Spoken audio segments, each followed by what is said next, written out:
ओम नमः शिवाय। हर हर महादेव। सावन मास की आप सभी को हार्दिक शुभकामनाएं।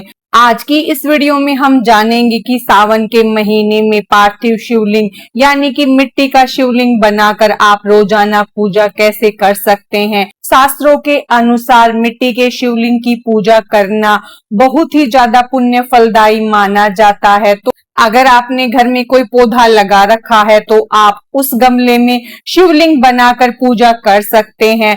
हमें सिर्फ तुलसी जी के गमले में शिवलिंग नहीं बनाना है, बाकी आपके पास कोई भी पौधा लगा है आप उस गमले में शिवलिंग बना सकते हैं, या आपके पास कोई भी गमला खाली है तो उसकी मिट्टी में भी आप शिवलिंग बनाकर उसका पूजन कर सकते हैं।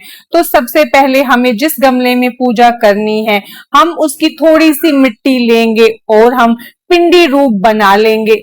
पिंडी तैयार करने के बाद हम उसे उस मिट्टी में अच्छे से स्थापित कर देंगे, फिर हम उसका पूजन करेंगे। तो सबसे पहले जब हम पिंडी बना लेंगे उसके बाद अक्षत का थोड़ा सा आसन देकर हम एक घी का दीपक जलाएंगे, फिर हम जल से अभिषेक करेंगे, उसके बाद हम फिर दूध से अभिषेक करेंगे और तीसरी बार फिर से हम शुद्ध जल से अभिषेक करेंगे। उसके बाद हम भगवान को चंदन से तिलक करेंगे, त्रिपुंड बनाएंगे और वस्त्र स्वरूपी कलावा समर्पित करेंगे और फिर हम थोड़े से अक्षत समर्पित करेंगे, बेलपत्र समर्पित करेंगे। बेलपत्र आप या तो 1, 2, 3, 5 जितने भी आपके पास है आप वो समर्पित कर सकते हैं। उसके बाद अगर आपको धतूरे के पत्ते, धतूरे का फूल मिल जाता है तो आप हर रोज वो समर्पित कर सकते हैं। उसके बाद हम पुष्प समर्पित करेंगे, उसके बाद हम ऋतुफल समर्पित करेंगे। आपके पास जो ऋतुफल है आप वो समर्पित कर सकते हैं। उसके बाद हम दक्षिणा समर्पित करेंगे। दक्षिणा समर्पित करने के बाद जो हमने दीपक जलाया है उसी से हम भगवान की आरती करेंगे। आरती करने के बाद हाथ जोड़कर पूजा में रही कमियों के लिए क्षमा याचना करेंगे और भगवान से प्रार्थना करेंगे कि वो हमारी मनोकामना पूर्ण करे और अपनी कृपा हम सब पर बनाए रखे।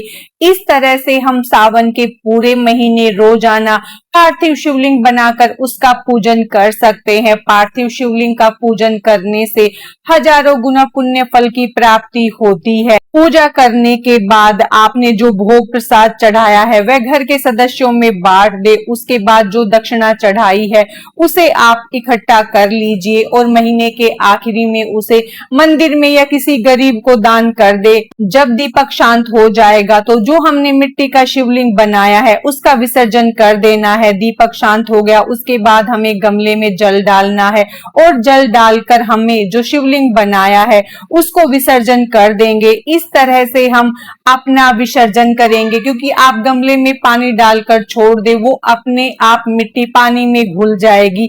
आप हर रोज पार्थिव शिवलिंग बनाकर उसका पूजन कर सकते हैं और कुछ देर बाद उसका विसर्जन कर सकते हैं। इस तरह आप सावन के पूरे महीने शिवलिंग का पूजन कर सकते हैं, या फिर आप सावन सोमवार के दिन शिवलिंग बनाकर पूजन कर सकते हैं, या फिर आप सावन मास में आने वाले प्रदोष व्रत के दिन इस तरह से मिट्टी का शिवलिंग बनाकर पूजन कर सकते हैं। सावन मास में आने वाली शिवरात्रि के दिन भी आप मिट्टी का शिवलिंग बनाकर पूजन कर सकते हैं।